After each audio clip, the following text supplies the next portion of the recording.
Part 2 के last में हमने देखा था कि मैरी बेथ ने एक शॉर्ट गन से विक्टर क्राउली का चेहरा ही उड़ा दिया है। वो समझती है कि शायद वो मर चुका है और वो वहाँ से चली जाती है, लेकिन हम देखते हैं कि क्राउली मरा हुआ नहीं होता और वो फिर से उड़ जाता है। मैरी बेथ को वहाँ पर उनके साथ आए हुए 2 हंटर्स की डेड बॉडीज भी मिल जाती है, जिन्हें क्राउली ने बड़ी बेरहमी से एक चेनसो से काट दिया था। और तभी मैरी बेथ को अचानक से विक्टर क्राउली की आवाज आती है और वो जल्दी से चेनसो को स्टार्ट करती है। चेनसो स्टार्ट तो हो जाती है, लेकिन विक्टर क्राउली आकर उसे पकड़ लेता है और हवा में लटका देता है। क्राउली का फेस काफी इंजर्ड था और मैरी बेथ अपना हाथ ही उसके फेस में घुसा देती है, जिससे क्राउली को काफी दर्द होता है और वो उसे छोड़ देता है और सीधा जाकर उस चेनसो पर गिरता है जिसे मैरी बेथ ने स्टार्ट किया था। चेनसो उसे बीच में से काट कर उसके 2 टुकड़े कर देती है। तब मैरी बेथ उसका थोड़ा बहुत बचा कुचा सर उठाकर वहाँ से चली जाती है। ऐसा उसने इसलिए किया था ताकि विक्टर क्राउली दोबारा जिंदा ना हो जाए। और वो चलते चलते सौंप से बाहर सिटी में आ जाती है। सिटी में आते ही वो सबसे पहले पुलिस स्टेशन जाती है। वहाँ उसे खून में लथपथ एक हाथ में शॉटगन और दूसरे हाथ में किसी का स्कल पकड़ा हुआ देखते हैं तो सब लोग काफी डर जाते हैं। पुलिस वाले उसे अरेस्ट कर लेते हैं, लेकिन वो कुछ भी बताने की पोजीशन में नहीं थी और वो सिर्फ इतना कहती है कि सौंप में सब लोग मर गए हैं। ये बात सुनकर एक पुलिस ऑफिसर अपना एक यूनिट सौंप में भेज देते हैं। मैरी बेथ को साफ कर लेने के बाद उन्हें ये बात पता चलती है कि जितना भी खून उसकी बॉडी पर लगा हुआ था वो उसका नहीं था। उसकी बॉडी पर छोटे मोटे स्क्रैच थे, ज्यादा बड़ा जख्म नहीं था। शेरिफ उससे सारी इंक्वायरी लेता है। पिछले 2 दिनों से उसके साथ जो कुछ भी होता रहा वो सब उसे बता देती है। शेरिफ को ये बात समझ में नहीं आ रही थी कि सौंप पर इतने सारे लोग मर गए हैं और वो सिर्फ छोटे मोटे स्क्रैचेस के साथ बचकर यहाँ पर आ गई है। और वो उसकी विक्टर क्राउली वाली स्टोरी को फजूल कह रहा था, क्योंकि असल में वो उसे ही किलर समझ रहा था। तभी उस यूनिट में एक पुलिस ऑफिसर रेडियो के जरिए शेरिफ से कांटेक्ट करता है। वो बताता है कि सौंप का बहुत बुरा हाल है, लोगों को बड़ी बेरहमी से मारा गया है और डेड बॉडीज की हालत तो देखने के काबिल ही नहीं है। उन्हें देखकर पुलिस ऑफिसर वॉमिट कर रहे हैं। शेरिफ उसी वक्त रेंजलो को पुलिस ऑफिसर का इंचार्ज बनाकर सौंप के लिए निकल पड़ता है। और तभी वहाँ शेरिफ की एक्स वाइफ अमेंडा आती है। वो एक जर्नलिस्ट थी और विक्टर क्राउली के बारे में उसे बड़ा क्रेज था। वो काफी अरसे से उस पर रिसर्च कर रही थी। वो किसी तरह विंजलो को मनाकर मैरी बेथ से पूछताछ करती है, जबकि मैरी बेथ उसे कुछ भी बताने के लिए एग्री नहीं थी और मैरी बेथ से काफी इंक्वायरी करती है, लेकिन मैरी बेथ उसे कुछ भी बताने के लिए एग्री नहीं थी। तब अमेंडा उसे कहती है कि इतने सारे लोगों के मर्डर के केस में उसे फांसी हो जाएगी। वो उसे लालच देती है कि सिर्फ वो ही उसे बचा सकती है, जो कुछ भी उसके साथ हुआ था। और फाइनली मैरी बेथ उसे सब कुछ बता देती है और मैरी बेथ पूरी श्योर थी कि उसने विक्टर क्राउली को मार दिया है। लेकिन अमेंडा उसे कहती है कि पैरानॉर्मल वर्ल्ड में विक्टर क्राउली जैसे भूतों को रिपीटर्स कहते हैं, जिससे कि कभी भी मारा नहीं जा सकता और चाहे जो भी हो जाए किसी भी हालत में उसे दोबारा जिंदा हो जाना है। लेकिन मैरी बेथ को तो श्योर था कि उसने विक्टर क्राउली को मार दिया है। दूसरी तरफ सौंप पर मेडिकल टीम पहुंच गई थी और वो सबकी डेड बॉडीज को इकट्ठा कर रहे थे और वहीं पर उन लोगों को विक्टर क्राउली की बॉडी भी मिल जाती है और वो उसे भी सील करके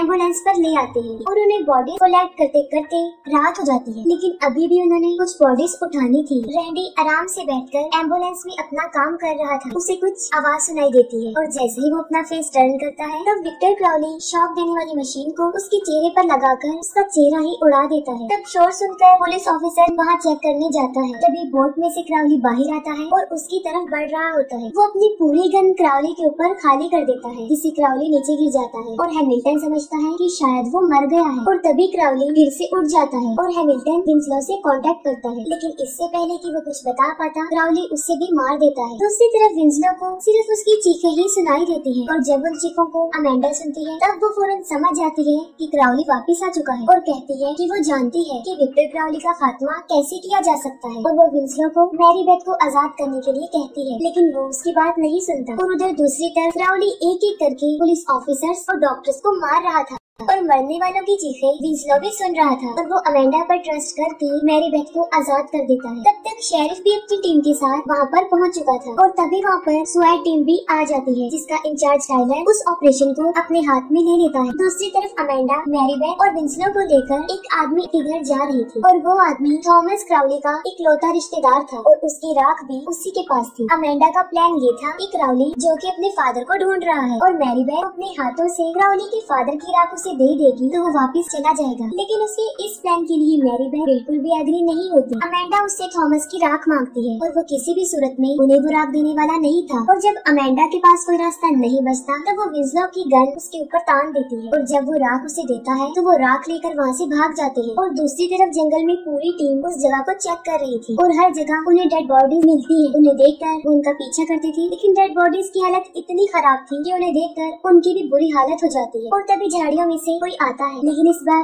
विक्टर क्राउली नहीं था, वो था एंड्रयू, जो किसी तरह बच गया था। वो कहता है कि विक्टर क्राउली ने सबको मार दिया है और उन्हें अपनी जान बचाकर यहाँ से निकलना चाहिए। उसकी बात सुनकर शेरिफ मिलिट्री को वहाँ बुलाने लगता है, लेकिन टाइलर उसका रेडियो तोड़ देता है और कहता है कि इस सिचुएशन को वो खुद ही टैकल कर सकता है। और अचानक से झाड़ियों में से किसी की मूवमेंट फील होती है और तब वो लोग अंधाधुंध फायरिंग करना शुरू कर देते हैं। फायरिंग के बाद टाइलर आगे चेक करने जाता है, तब वो देखता है कि वो जंगली जानवर का छोटा सा बच्चा है। और तभी सामने से क्राउली की आवाज आती है और वो सब पीछे हटने लगते हैं। वो सब लोग उसके घर तक पहुंच जाते हैं और अपना एक एक कदम भी वो बड़ा सोच समझ कर रख रहे थे। तभी एक साइड से क्राउली निकलता है और एक ऑफिसर को मार देता है, जबकि दूसरे ऑफिसर को वो हुक में फंसाकर अपनी तरफ खींचता है और बदले में वो सब उसके ऊपर काफी फायरिंग करते हैं, लेकिन वो फिर भी उसे अपनी तरफ खींच रहा था। और तब शेरिफ आगे बढ़कर उसकी रस्सी को काट देता है और उसे बचाने की कोशिश करता है, लेकिन क्राउली उसके मुंह में अपना हाथ डालकर उसे अंदर खींच लेता है और वो लोग पीछे हटकर एक बार फिर से फायरिंग करना शुरू कर देते हैं। टाइलर उसे चारों तरफ से घेर लेने के लिए ऑर्डर देता है और जैसे ही वो एक दूसरे से अलग होते हैं, क्राउली एक एक करके सबको मारना शुरू कर देता है और कई सारे ऑफिसर्स उसे पकड़कर मारने लगते हैं, लेकिन एक ही झटके में वो सबको पीछे की तरफ पटक देता है। कोई भी उसका मुकाबला नहीं कर पा रहा था और वो एक एक करके सबको मार रहा था। उनकी गोलियां भी उसकी बॉडी पर कोई असर नहीं कर रही थी, जबकि टाइलर की गन की गोलियां खत्म हो गई थी और वो दोनों आपस में लड़ने लग जाते हैं। लेकिन क्राउली उसे कोई भी मौका दिए बगैर उसकी रीढ़ की हड्डी खींचने लगता है और तब क्राउली स्कल्स में उसकी स्पाइन को बाहर निकाल देता है। ये देखकर कॉरी अपना आरपीजी रेडी करता है और उसके ऊपर फायर कर देता है, जिससे क्राउली का पूरा घर तबाह हो जाता है। तब कॉरी सेलिब्रेट करने लगता है कि उसने विक्टर क्राउली को मार दिया है और तभी सामने से विक्टर क्राउली आ जाता है और क्राउली उसके हाथ पांव उखाड़ कर उसे भी बेरहमी से मार देता है। तब मौके का फायदा उठाकर शेरिफ, एंड्रयू और मिकाइला अपनी जान बचाने के लिए एम्बुलेंस में जाकर खुद को लॉक कर लेते हैं। बोर्ड के रेडियो से शेरिफ वहाँ पर मिलिट्री को बुला ही लेता है। वो कहता है कि बहुत सारे गनमैन ने उन पर फायरिंग कर दी है और यहाँ पर वो झूठ इसलिए बोलता है क्योंकि अगर वो विक्टर क्राउली का नाम लेता तो कोई मिलिट्री बेचने की बजाय गार्ड भी न बेचता।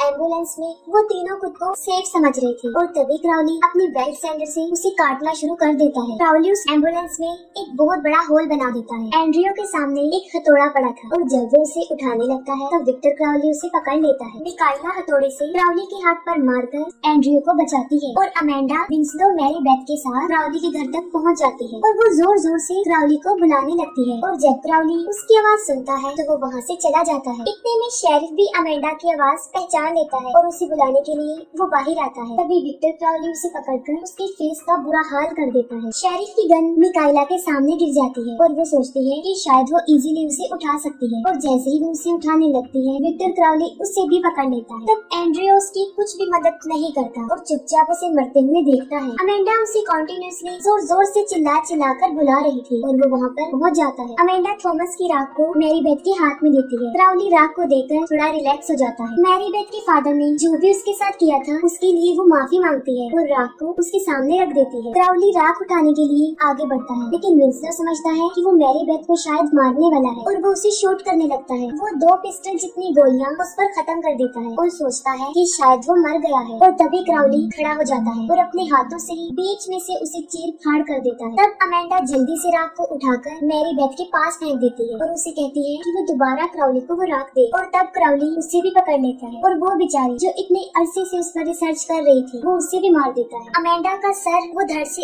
अलग कर देता है और उसे मारने के बाद वो मैरी बेथ को एक ट्री से लटका देता है और आज 2 दिन गुजर जाते हैं और अब वो उसे मारने वाला होता है और तभी मैरी बेथ वो मटका उसके ऊपर मारकर तोड़ देती है और क्राउली के फादर की राख उस पर गिर जाती है और जैसे ही वो राख क्राउली की बॉडी पर गिरती है क्राउली मेल्ट होना शुरू हो जाता है। मेल्ट होते होते वो काफी हद तक पिघल चुका होता है और मैरी बेथ टहनी तोड़कर उस ट्री से खुद को आजाद कर लेती है है और शॉटगन उठाकर उसके दोबारा से जिंदा होने का वेट करती है, लेकिन इस मर्तबा किस्मत उसका साथ नहीं दी और अब वो जिंदा नहीं होता और वो बचे हुए क्राउली के कुछ पार्ट्स को शॉटगन से उड़ा देती है और यहाँ पर क्राउली का खात्मा हो जाता है क्योंकि उसकी हड्डियां तक जल चुकी थी। और दूसरी तरफ मैरी बेथ की हालत भी काफी खराब थी और तभी वहाँ पर मिलिट्री ऑफिसर्स भी आ जाते हैं और हम देखते हैं कि मैरी बेथ की सांसें अब बंद हो रही थी, उसकी हार्ट बीट ठीक से काम नहीं कर रही थी और ये मूवी यहीं पर एंड हो जाती है।